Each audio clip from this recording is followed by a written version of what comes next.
The end of the year is getting closer. We are the last quarter of the year. We all know what is what is approaching right now. It's the annual appraisal interview. And of course, some of you might now say, yeah, that's going to be a good moment to get my promotion or my salary raise. And some of you might think, oh, it's going to be an interesting one. Let's see what they have to say. And some of you will sit there and think, yeah, pointless, isn't it? And that's exactly why we're talking today. I received quite a number of emails about this where people said, this annual appraisal interview thing, could you please have a talk about this? Because I think it's totally pointless. I think it's very arbitrary, and I think it's holding something against me without any proof, and I suddenly have to defend myself for no reason. And that's exactly part of the problem. Of course, you cannot simply tell someone it's the annual appraisal interview, here are my points of view, and now you have to defend yourself. Let's get into details of the annual appraisal interview. And of course, when you now say, okay, the annual appraisal interview happens every year, I have to endure this. This is not how it should be. And when you as a leader say, yeah, I just meet spontaneously, I am good with people, and I think this is all going well, that is also not an approach that you choose to talk with people in that way. You need to be prepared better than this. When you say my annual appraisal interview is just a spontaneous chat, sitting down, putting my opinion out there, and then people have to give their point of view on the matter, that is not what an annual appraisal interview should be about. When we talk about the annual appraisal interview, of course, some people might now claim, is it something like a review? Yes. And let's face one aspect. Let's say it's now October. I'm going to send you the Microsoft Outlook invite for December and say, let's meet for 1 hour or an hour and a half, or how long it might be in your industry. And then, of course, we sit down in December, and you now think, what are we going to talk about? Well, as the name says, annual appraisal interview, it should be an annual review. And the question is it? Because many people will now say, well, it's of course not annual when we meet in December, because when someone now says, yeah, Mr. Brabandt, do you remember this thing in February? I would say, no, I don't. Most likely I don't, because it's probably a very important detail for you. It's not an important detail for me. So how should I remember this? How can you expect me to remember this? And that's exactly part of the first problem. Of course, it's a review of the year, but when you do a review in December for January, March, etc., then people will most likely not remember every single detail, which, by the way, does not mean that you as a leader are automatically right with what you are saying. Some people always think it is a bit of a review, it's not much of a preview, and that's the next problem. Of course, besides having a review, and now we have to question, is it very, very smart to take only a choice of a once a year one-off chat where we talk about the whole year, and the answer's already in there. It's of course not the case. And when you don't give a preview about what's coming up in the future, people will feel that this whole meeting is basically only about you. It's about your opinion. It's nothing substantiated, and also a monologue.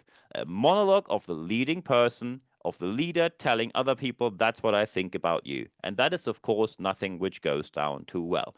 It's very important here that any appraisal interview is always a discussion. And the discussion means when you want to have the A++, and that's very difficult to achieve in this case, when you want to have the A+ appraisal interview, which you do once a year, and you most likely should do more often, we get to that in a minute, it's always a discussion where you as a leader talk roughly 20%. That's the A+ level, A++ level. 20% is you talking, or asking smart questions that actually make the discussion move. And 80% is the other person talking their points of view. Maybe they have a different point of view. Maybe they have wishes, ideas, or input, and then you go on with that. The annual appraisal interview is not there for you as a leader to pour on other people what you actually wanted to tell them for the whole year. Because especially when it comes to the appraisal interview, I see that there's a wild amount of malpractice out there where people pretty much say, yeah, we have a process and we have this scheme where you have to follow the scheme because I have to put it into our CRM system or into HR system or whatever else you're running. And the process is I am talking, you are listening, but you are allowed to defend yourself. And that's not how an appraisal interview should ever go. The process always is, first, of course, you need to question, is it smart to do this annually? And let's face it, you will always, proven by science, Professor Cunning from the University of Osnabrück did research on that, is the best way to do this quarterly. When you now say that doesn't work in our industry because of it, this might actually be true. Sometimes quarterly is just not possible because you are a global corporation, you have global work, people are traveling all over the world, and also you don't have enough to talk about because it's all incomplete projects, so you really have to wait until the end of the year.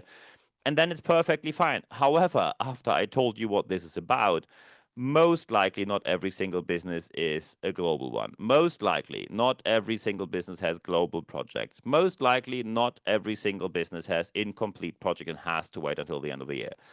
The first choice you make is always quarterly reviews. And the last one per year can be longer to do a whole annual review with the protocols you have written over in due course of the whole year, which is extremely helpful because then you really talked about everything in that year.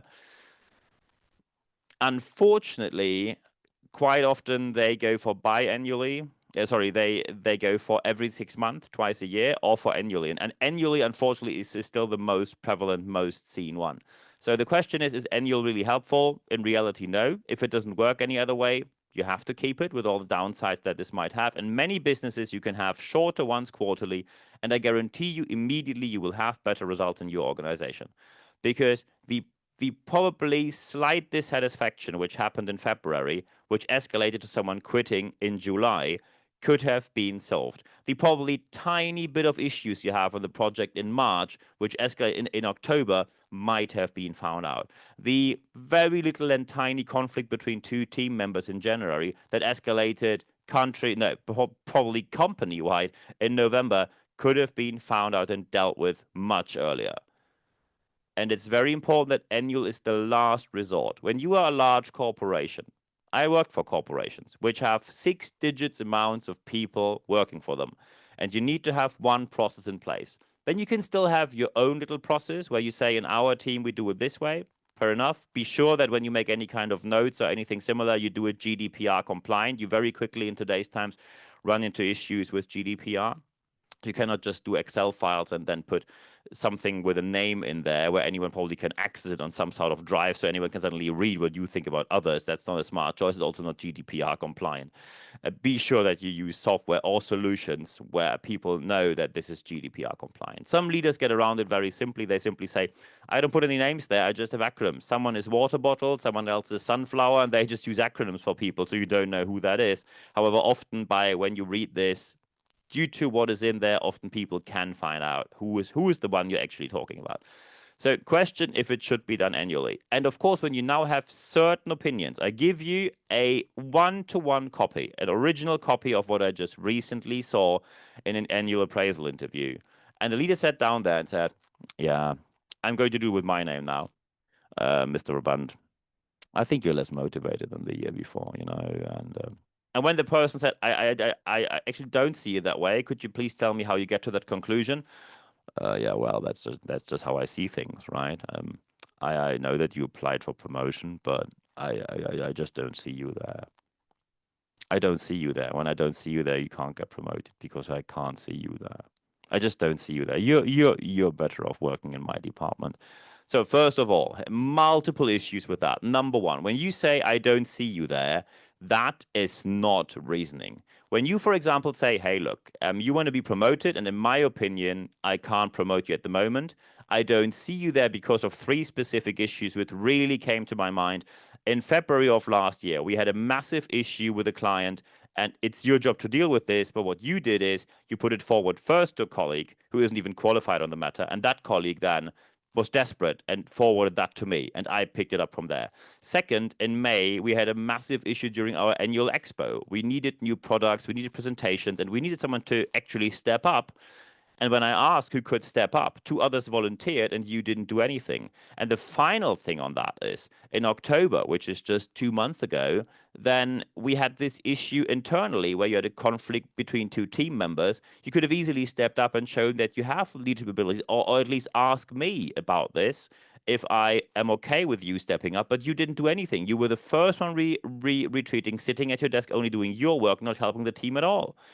And as a leader, you need to be different. And to get you to the point of leadership, if you want to, we can give you training or coaching or consulting or mentoring or whatever else you need here. And then you continue from there. That is reasoning, because very important is the burden of proof is always with you. Of course, some leaders now say, well, I never had to do it that way. And of course, let's face it, many leaders never learned how to do annual appraisal interviews. It is something you learn. It's not something that suddenly blows to your mind when someone gives you the title Senior Vice President of Global Operations. Of course not. But there are way too many people out there who never learned how to be leaders, and suddenly they are leaders. It is extremely important that you simply learn leadership before you do leadership.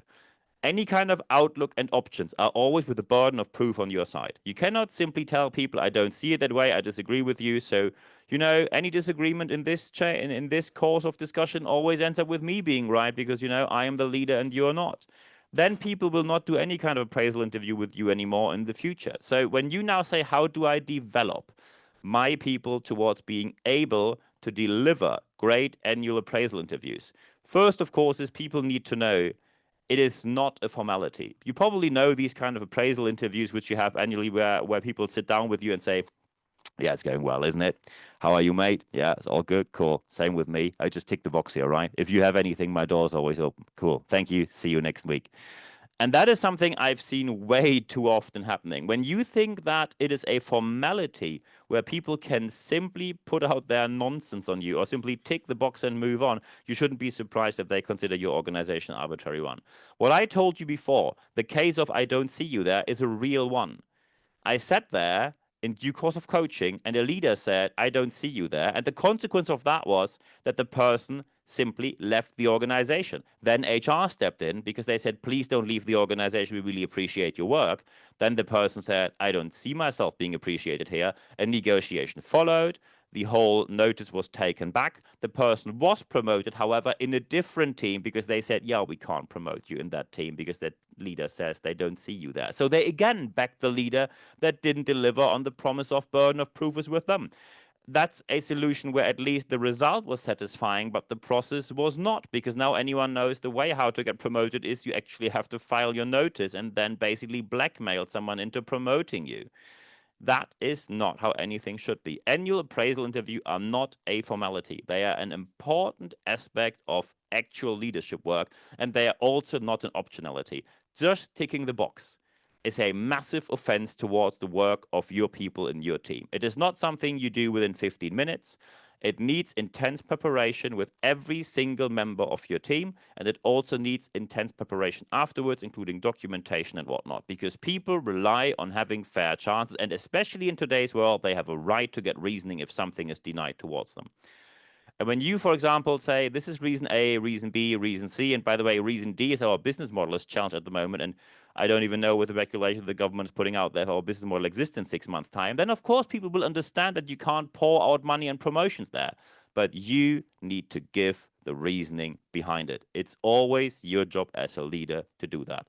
In reality, it means people need to get professional training and coaching, and I can't stress this often enough. The 49 euro online class is not going to make the cut here.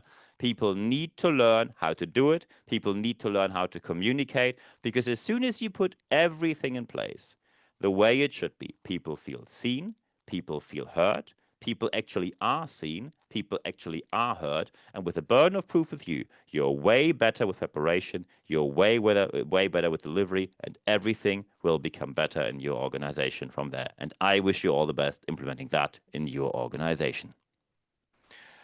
And when you now say, oh God, I think I have 58 questions here, feel free to contact me. So, of course, first, when you listen to me or watch me on YouTube right now, feel free to leave a like here, subscribe to my channel. Thank you very much for doing so. Feel free to comment also. And, of course, feel free to leave a review. When you listen to me on Apple Podcasts or Spotify, leave 5 stars here. Thank you very much for doing so.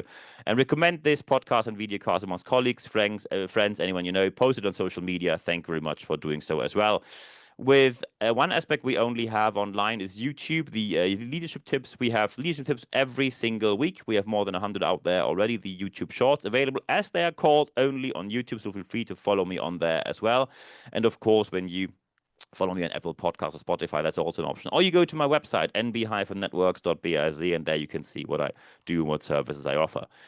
When you now say, well, I have something to chat about, but it's not public. And believe me, this episode happened because of lots of emails which I received. nb@nb-networks.com is my email address. Feel free to send me any kind of email there, and then we take it from there. any kind of aspect you want to discuss, we just discuss. If you have something very specific where you say, well, are you available for training, speaking, coaching, consulting, mentoring, project interim management? Of course I am. And then we can take it from there. Thank you very much for taking the time. Looking forward to hearing from you. And when you now say, do we have online sessions which are live? Yes, we do. We just had one a couple of days ago, which went very well. Go to expert.nb-networks.com, and then you have to put in your email address there. No worries. You only receive one email every Wednesday morning. It's 100% content, ad-free guarantee. And then you get full access to all the articles, no podcast, no paywall, full access to all podcasts. By the way, everything, all of that, more than 400 articles in English and German language are available with no payroll if you with no paywall if you go via our leadership letter. And in the leadership letter, you also find date, time, and the access link to join the live sessions. We only communicate our live sessions on the leadership letter. There is no other access than that one. And of course, feel free to follow me on social media. Connect with me on LinkedIn. The full connect, you don't have to follow. Just connect with me properly. Follow me on Instagram, follow me on Facebook, and follow me on YouTube. And of course, I'm available on Xing. If you're on the German-speaking world, you might know that platform. So I'm looking forward to seeing you on there as well. Very important now, when you send me any kind of message, I answer every single message within 24 hours. However, the most important thing is always the last thing I say here. It's apply, apply, apply what you heard in this podcast and videocast, because only when you apply what you heard, you will see the positive changes that you obviously want to see in your organization. I wish you all the best doing so. Feel free to contact me. I'm looking forward to being in touch with you, and I'm answering every single message within 24 hours or less. And at the end of this podcast, as well as the end of this videocast, there's only one thing left for me to say. Thank you very much for your time.